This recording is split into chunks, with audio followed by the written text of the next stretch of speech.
La etapa que yo estuve prácticamente sola fue una etapa completamente difícil, que llegué a intentos de suicidio en 2 ocasiones porque no tenía con quién hablar. Sentir tristeza, conectarnos con nuestras emociones genera tanto miedo que pensamos que van a desaparecer. Y algo que pasa mucho con la depresión es que la depresión no desaparece sola. Me costó mucho llegar a entenderme para no estallar en esas crisis. Te minimizan. Totalmente. O te dicen como, ay, no es para tanto, a mí me pasó algo peor. La depresión no se va, o sea, no se quita. Solamente tienes que aprender a cómo manejarla y cómo salir de esos huecos.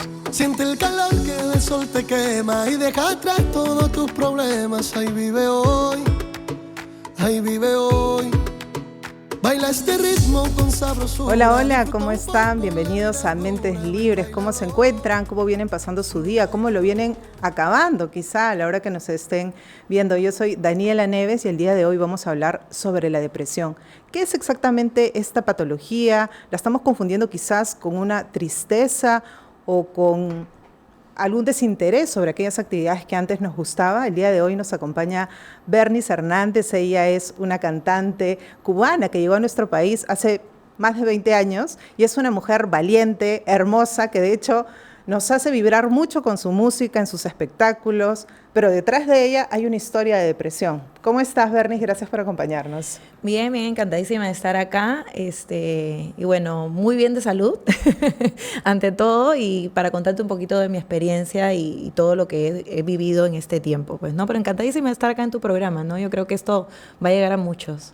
Muchísimas gracias por acompañarnos y también está con nosotros Mapi Vicente. Ella es psicoterapeuta y psicóloga clínica y nos va a dar una visión panorámica o genérica sobre lo que es la depresión. Bienvenida y muchas gracias por acompañarnos. Muchísimas gracias, feliz de estar aquí, de poder hablar públicamente de temáticas, como decía Bernice, que muchas veces llegan a muchas personas y que no tenemos lugar para hablarlas, o tenemos vergüenza, o tenemos millones de mitos que nos frenan.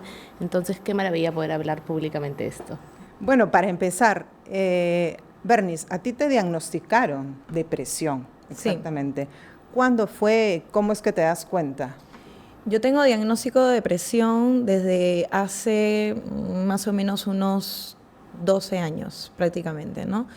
Yo no sabía de que tenía, inclusive con este diagnóstico es de que yo empiezo a investigar en mi familia si había algún tipo de persona depresiva en mi casa o en familia, porque la psicóloga y la psiquiatra también me dijo lo mismo, de que podía ser un tema ya hereditario, pues, ¿no? Ahí es que empiezo a preguntar y sí hay depresión en mi familia, lo que pasa es de que no era visible. No lo habían hablado, quizás. Exacto, nunca se ha hablado, nunca ha habido un tratamiento para estas personas, son 2 personas en mi casa cercanas, y nunca se ha tomado ninguna medida sobre ese tema, y yo no estaba ajena a eso, ¿no? Ahora, en tu juventud, en verdad te la viviste en Cuba, o sea, llegaste al Perú recién a los 18 años. ¿Este familiar tuyo vivía ahí en Cuba? Sí, claro. Y la cercanía, digamos, con él era... Nunca lo vi, nunca sentí de que había ese problema en mi casa.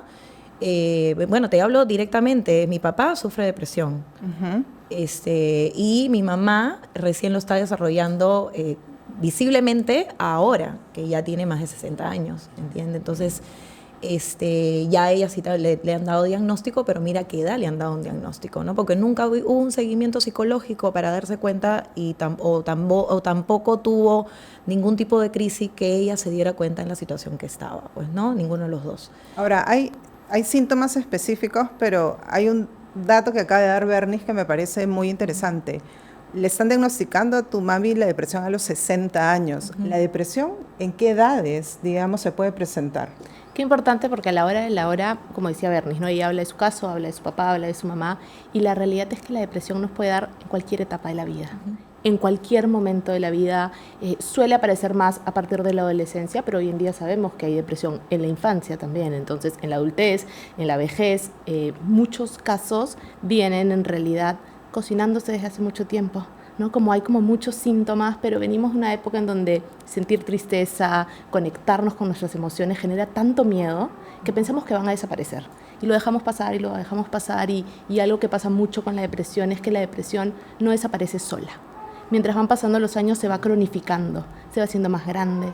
Entonces muchas veces efectivamente los diagnósticos no vienen hasta que yo no me animo a pedir ayuda, pero hay muchísimos casos no diagnosticados, hay muchísimas personas que viven el día a día con la depresión y que funcionan, que conocemos como la depresión funcional, que funcionan pero por debajo de una depresión muy fuerte no tratada. Ahora, justo hablando sobre esta depresión que se esconde, nosotros te hemos visto siempre una artista feliz, contenta, que nos contagias con tu música, o sea, nunca te hemos visto pues bajoneada. ¿En qué situación hace 12 años te encontrabas tú, que es que tienes estos síntomas o cómo te das cuenta? No, hasta el día de hoy, hasta el día de hoy, lo que pasa es de que cuando ya tú recibes tratamiento y ya te abres a la persona, al especialista que te ayuda a entenderte, ¿no? A entender tu cabecita, a entender todos los problemas que tú tienes, porque la depresión no se va, o sea, no se quita, solamente tienes que aprender a cómo manejarla y cómo salir de esos huecos. O sea, digamos, aprender a vivir con ella. Exacto, que siempre hay, ¿no? Yo hoy las manejo mejor. Ya yo sé cuándo voy a entrar en depresión, ya yo sé cómo. Por ejemplo, ¿cuándo? ¿En qué momento? O sea, ¿tienes algún tipo de síntoma característico? Yo sufro de ataques de pánico. Esa es la primera, lo primero que yo siento en el cambio de mi cuerpo cuando ya yo digo, viene el ataque y después del ataque viene la depresión. O sea, y lo mío es una secuencia. O sea, ya yo conozco mi organismo. Me costó mucho llegar a entenderme para no estallar en esas crisis que me terminaban en clínica. O sea, terminaba en clínica con sueros, dormida, porque es lo único que te quita, te saca de ese cuadro, pues, ¿no? Pero es un proceso, ¿no? Es un proceso. ¿Qué pasa yo como artista? Yo creo que como todos los artistas, arriba del escenario somos un personaje. Entonces yo eso lo llevo siempre. Nadie sabe cómo yo estoy arriba en escenario, nadie sabe cómo yo me siento arriba en escenario y los problemas que tengo atrás. Hay gente que, todo el mundo tiene problemas, pero nosotros los depresivos lo tenemos, ese problemita lo hacemos grande porque no le buscamos una solución y nos ahogamos en eso. Entonces a veces yo llego y estoy con el ánimo por el piso, estoy arriba del escenario y nadie sabe que estoy así, porque nunca se me va la sonrisa, siempre estoy con un ánimo entre comillas, arriba, top, pero bajo del escenario y vuelvo otra vez a caer y me quedo 2-3 días encerrada en mi cuarto que no quiero hablar con nadie, ¿no? Entonces, para eso también es importante la gente que te rodea. Antes no tenía yo eso, no tenía nadie que corriera a mí, porque yo no hablaba con nadie, nadie sabía en qué situación yo estaba emocionalmente. Hoy en día yo tengo personas que están al tanto constantemente de mi salud, de cómo yo estoy. Yo dejo de contestar el teléfono mediodía y ya tú ves que están llamándome. De tu teléfono lo contesto, llaman a mi empleada, llaman a alguien cerca, alguien va a verme a la casa, o sea, siempre hay alguien pendiente, ¿no? Ahora, en tema de los síntomas, tú mencionas, o ya lo identificaste como tal, ¿no? Que viene una crisis de ansiedad y está enganchado a la depresión. ¿Qué otros síntomas, Mapi, podemos encontrar? Porque esto es, digamos, un caso en específico, pero supongo que de acuerdo a la edad, presentas alguna señal de alerta específica. Tal cual, porque en realidad usualmente tenemos esta idea de que la depresión es simplemente llorar, ¿sabes? Entonces la persona está triste, tiene depresión. Y en realidad no nos damos cuenta que la depresión es un trastorno mental que abarca muchísimo más que eso. Como en el caso de Bernice, hay ataques de pánico, hay personas que el síntoma principal es la irritabilidad, la frustración, están muy molestos, tienen reacciones muy impulsivas ante cosas muy menores. Hay personas que sí tienden a estar más melancólicos, más tristes. Hay otras personas que en realidad están en su día a día normal, pero en el fondo hay una falta de capacidad de disfrute. Nada genera disfrute, nada genera gozo. Tenemos síntomas como bajadas de peso muy grandes, una falta de apetito, el insomnio, el comer también, o el comer muchísimo, sabiendo que evidentemente no es que un síntoma implique que uno tiene una depresión, pero efectivamente va de acuerdo no solo a la edad, sino a la etapa en la que uno está viviendo. Por ejemplo, si estoy transitando un duelo, es natural que van a surgir síntomas melancólicos y depresivos, no por eso tengo una depresión. Entonces, realmente depende no solamente de la edad, sino de la situación en la que vivo, qué está pasando alrededor mío. Por eso es que cuando hacemos un diagnóstico, no lo hacemos rápidamente y al azar. conocemos a la persona, entendemos cuál es la situación, muchas veces se habla con el entorno, con la familia, cómo la ven a esa persona, porque hay muchas cosas a tomar en cuenta al momento de hacer un diagnóstico. Ahora, el tema del duelo, no solamente es la pérdida de un ser querido, ¿no? O sea, digamos, tú llegaste a nuestro país súper joven, a los 18 años, te metes en este mundo artístico, de la música, y dejas a tu familia, o sea, estabas sola acá.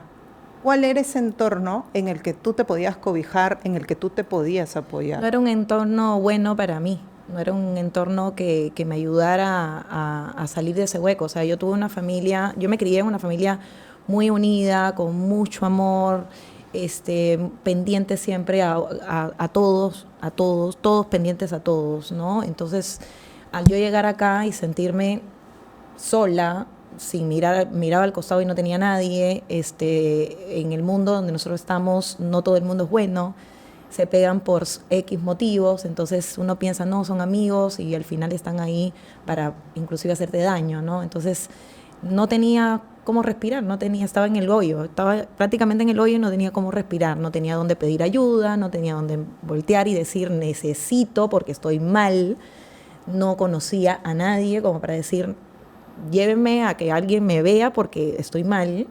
Aparte no es lo mismo llamar a tu familia y contarle, supongo que no querías llamar. Tampoco podía llamar, ¿por qué? Porque en la situación que yo estaba acá, no quería tampoco preocupar, ¿entiendes? Entonces uno llama, y entonces ellos se preocupan, entonces uno piensa, no solamente estás pensando en ti, sino estás pensando en las personas que te quieren y saben, y no quieres que sepan cómo la estás pasando, ¿no? Claro. Entonces sí, la etapa que yo estuve prácticamente sola, sin nadie que abordara la situación en la que yo estaba viviendo, fue una etapa completamente difícil, que llegué a intentos de suicidio en 2 ocasiones, porque no tenía con quién hablar, no tenía quien me ayudara, ¿no? Entonces... ¿Y esas situaciones te hacen que tú levantes la mano y pidas ayuda?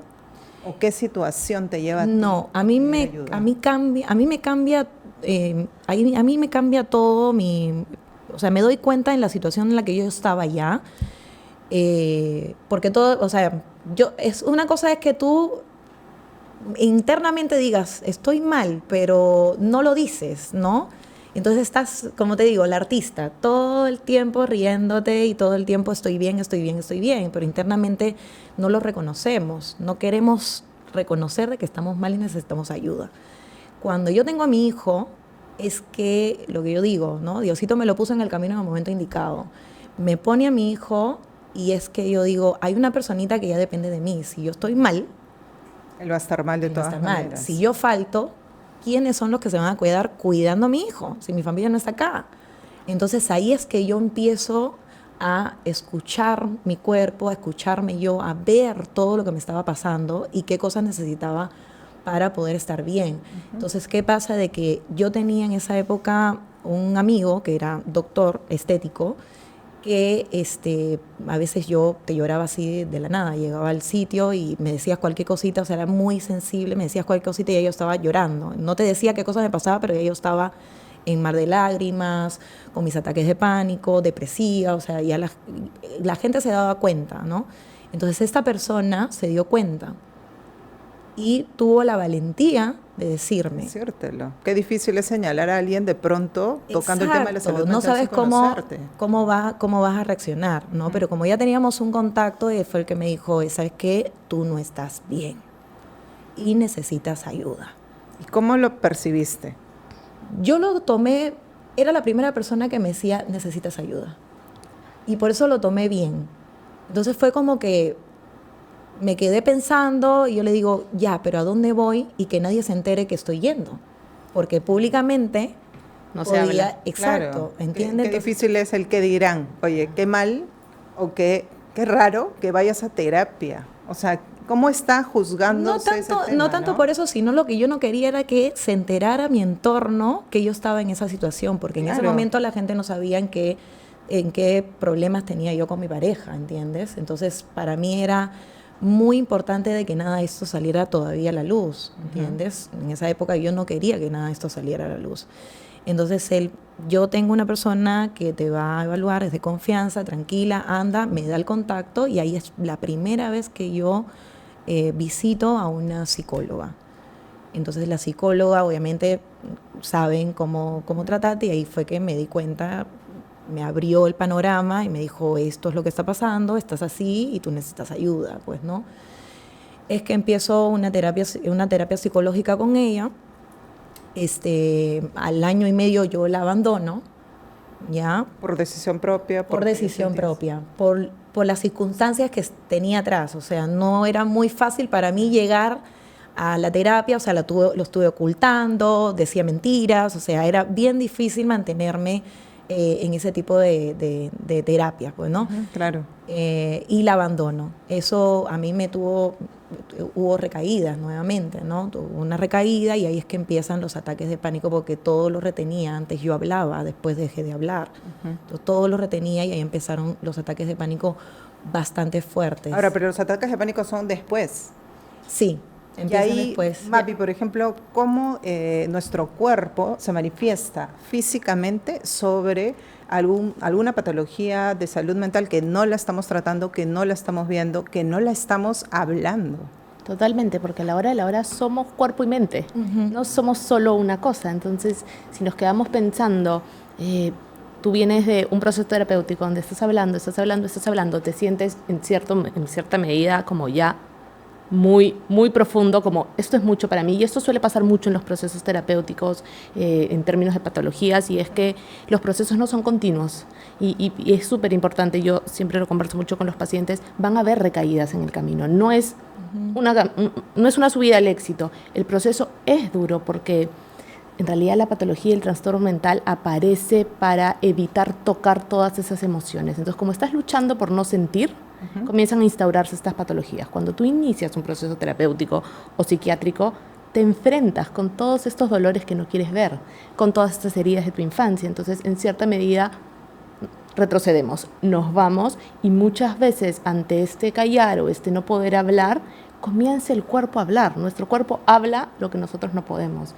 Por eso es que el proceso terapéutico funciona tanto, porque a veces al ponerle palabra a todo aquello que sentimos, le damos un sentido y pesa un poco menos lo que está pasando. Claro que sí, o sea. Y ahí en ese momento, cuando tú empiezas a entender con esas crisis. Si a mí me empieza a dar crisis, tampoco entendía por qué me daban las crisis, o sea, era algo que mi cuerpo estaba haciendo nuevo. Empecé con una crisis a la semana, después de ahí empezó a aumentar y llegué a tener inclusive a la semana entre 5 a 6 crisis que terminaban hospitalizadas, ¿no? ¿Y tu hijo ahí cuántos años tenía? Ya chiquito todavía, estaba ahí chiquito. Habrá tenido 5 años más o menos. Entonces yo a mi hijo lo tenía en terapia emocional. Y por la situación en la que yo estaba viviendo. Claro, o sea, yo sentía, bueno, yo estoy mal, pero mi hijo tiene que estar bien. Y entonces el psicólogo una vez me sentó y me dijo, mira, ¿sabes qué, Bernice? Así tenga todas las terapias que quiera tu hijo, si tú no estás bien, tu hijo no va a estar bien. Aquí sanamos todos. Sí, o sea, o arreglas tu vida o esto va a seguir, ¿no? Entonces fue como date quieto, ¿no? Entonces me dijo, tú ya no necesitas terapia, tú necesitas un psiquiatra, me dice, porque ya tu situación está bastante grave, pues, ¿no? Entonces fue que yo acudí nuevamente a una psiquiatra, pero ya igualito recomendada por el terapeuta de mi hijo, y la psiquiatra automáticamente me dijo, no, o sea, no se te van a quitar los ataques de pánico, tú estás en una situación así, así, así, necesitas medicación porque tú eres depresiva, y es el que me da ya el diagnóstico con todo. Y me empieza a dar medicamento y estuve tomando medicamentos. Y obviamente mi temor a la adicción al medicamento, porque es lo que todo el mundo habla, pero si tú haces si tienes un seguimiento de una psiquiatra, no es necesariamente que te hagas adicta al tipo de medicamento. Y estuve con un tratamiento casi 1 año y medio, y ella me lo fue obviamente disminuyendo con el tiempo, y gracias a Dios sí bajaron, ¿no? Entonces, en ese lapsus de tiempo ahí me dio la facilidad de poder entenderme. Hablaba con ella, al mismo tiempo tenía la medicación, y poco a poco empecé a entender mi cuerpo. Cuando empecé a entender de que la depresión no se me iba a ir, los ataques de pánico no se me iban a ir, sino yo tenía que aprender a conocer mi cuerpo y saber cómo salir de ese hueco. Gracias a Dios tengo a personas al lado mío que saben ya qué cosa tienen que hacer cuando estoy mal, y yo sé qué tengo que hacer cuando estoy mal. Entonces ya tengo mis estrategias. No a todo el mundo le funciona igual, pero sí ya sé cómo tengo que hacer para salir de ese hueco o qué tengo que hacer para no caer en una depresión fuerte, que me tire en cama o que tengo deseos de llorar o no quiero hablar con nadie porque me aíslo también. Entonces, para no caer en eso y que mi hijo se dé cuenta, porque ya mi hijo ya es grande, ¿no? Entonces, ese punto de mi hijo también ahí me mueve. No, mi hijo no me puede ver así. Ay, me levanto y saco las fuerzas donde no las tengo y sigo avanzando, ¿no? Y sigo Ahora, el tema de la medicación, ¿no? O sea, ya de por sí es un paso adelante el aceptar tu situación y buscar ayuda. Eso es fundamental. Mapi, tú que eres psicoterapeuta y que estás en todo este rubro, ¿cuán importante es ese primer paso y el hecho de aceptar la medicación? Porque muchas personas dirán, ¿para qué me medico? Quizás me vuelvo dependiente. Entonces, digamos, ¿hasta qué punto llega esto? Es el miedo más grande de todos, en realidad, de la dependencia a la medicación. Como tú dices, Bernice, se habla mucho de la dependencia a la medicación, pero no se habla de los beneficios cuando realmente es necesaria la medicación. Y la realidad es que no en todos los casos es necesaria, pero en muchos casos sí lo es.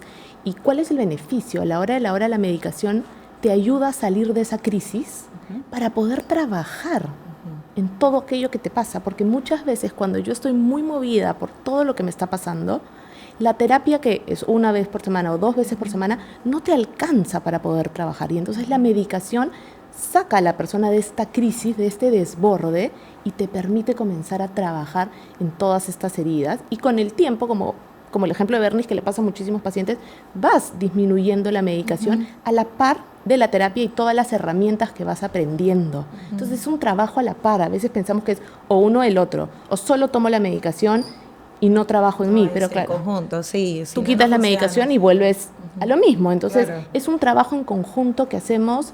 El primer paso es pedir ayuda, es lo que yo siempre digo, a donde sea, como puedas, a donde quieras, ya sea a tu médico, a tu amiga, a tu prima, a un psicólogo conocido. Una vez que ya estás ahí, de a pocos vas hilando y vas llegando de uno al otro. Llegas al psicólogo, el psicólogo llegas al psiquiatra, o del psiquiatra llegas al psicólogo. Pero la realidad es que el primer paso es pedir ayuda, es reconocer que necesitas ayuda. Ahora, el entorno es sumamente importante. Tú estabas sola en un inicio, pero ahora comentas, mi entorno ya sabe qué hacer cuando tengo una crisis, cuando no respondo el teléfono, cómo actuar. ¿Qué necesita un entorno realmente para poder ayudar a un paciente con depresión? Un entorno que te quiera. Porque yo he estado siempre rodeada de mucha gente, pero no todo el mundo le interesaba como yo estaba. Siempre han estado por un beneficio. Entonces, en realidad, hoy en día se ha quedado el que tiene que estar al lado mío. Y esas personas que están al costado mío se preocupan por mí. Entonces, saben mi situación. Entonces, obviamente, esas personas que se preocupan saben que tienen que sacarte. O sea, saben que si estás en el cuarto, oye, vente, te tengo el dulcecito, vamos a salir. O otra persona, oye, te llaman y saben de que yo a veces me desconecto con el tema del trabajo, ¿no? En este caso, llaman, oye, tengo esto y tengo lo otro, entonces ya te van hablando oye, ¿estás bien? Ya, pero ya salte de esto, oye, te voy a recoger, o te voy a ir a buscar, o vamos a salir, o vamos a tomarnos un café, o salimos en la noche, o me hablan de trabajo, ya, chévere, mira, vamos a grabar, oye, ¿qué planes tienes? O sea, siempre me sacan del cuadro depresivo cuando se dan cuenta de que estoy así, ¿no? Ahora, en estos casos, tú tienes, bueno, tus redes sociales que están abiertas, siempre estás en conciertos, en contacto, digamos, con todos tus seguidores, y has mencionado que en su momento tú no querías que vean que tú ibas a una terapia. Hoy, ¿cómo crees tú que lo perciben tus seguidores? ¿Crees Mira, que es algo negativo? No, más bien creo que voy a estudiar psicología. Porque me escribe una cantidad de gente a raíz de que yo he expuesto mi estado emocional y todo lo que conllevó a que yo terminara de esa forma, ¿no? Mi historia, yo expuse mi historia y a raíz de esto la gente me escribe por interno. ¿Cómo has salido de esto? ¿Qué necesitas? Yo estoy en tu misma situación, tengo algo parecido. Siempre me comentan las cosas y yo siempre recomiendo hablar. O sea, recomiendo hablar, porque hablar, no sabes, aún así no sea con un psicólogo, no te imaginas lo bien que hace hablar de cómo estás. ¿No? Ahora es Con las algo tan personas básico, ¿no? indicadas. Claro. Las personas indicadas. Clave. A veces no tiene que ser doctor, pero tienes que tener una persona que en realidad le interese tu estado de salud emocional. Porque hay veces que tú hablas y la otra le interesa 3 pepinos lo que tú estás hablando, en realidad no le importa o está ahí por otro motivo y te deja en visto, ¿no? Pero hay Ahora, gente que sí se justamente preocupa. esa importancia, y sobre todo cuando estás en este estado, ¿no? ¿Cuánto minimizamos el sentimiento de la otra persona, Mapi? O sea, Qué te bestia. veo triste o no tiene ganas o no quiere ir al trabajo, ay, es un vago, ¿no? O simplemente no tiene ánimo, te minimizan. Totalmente. O te dicen como, ay, no es para tanto, Ay, a mí no, me pasó algo exacto. peor. Sí. ¿No? Entonces nos hacen sentir todo el tiempo como aquello que sentimos no es válido, porque siempre hay alguien pasándola peor. Pero la realidad, yo la escuchaba a Bernice y pensaba en qué importante es que la red de apoyo, la gente que está alrededor, no solamente esté pendiente, sino que estén informados. Que la red de apoyo sepa qué necesita esa persona cuando entra en una crisis depresiva. Cómo a esa persona en específico yo la puedo sacar. ¿Qué necesita esa persona? ¿Cómo la apoyo? Muchas veces necesitamos escuchar, sin minimizar, sin decirle ya está, no pasa nada, olvídate, es una tontería, porque la realidad es que nadie nos enseña a acompañar la tristeza de los otros. Nos enseñan a sacar adelante, a hacernos olvidar, pero no a acompañar. Porque a la hora de la hora, para acompañar la tristeza o la ansiedad de alguien, yo me tengo que poner en contacto con mi tristeza. Y entonces, como todos estamos como en ese deseo de no sentirla, nos es difícil, porque cuando yo estoy con alguien que me cuenta su dolor, y yo le doy una solución rápidamente, lo que le estoy diciendo es, tu tristeza me asusta. En cambio, cuando yo estoy, y le digo, aquí estoy para ti, ¿cómo te puedo ayudar? Le estoy diciendo que lo que esa persona siente es válido. Yo creo que, y siempre lo digo, esta palabra de, ¿cómo te puedo ayudar?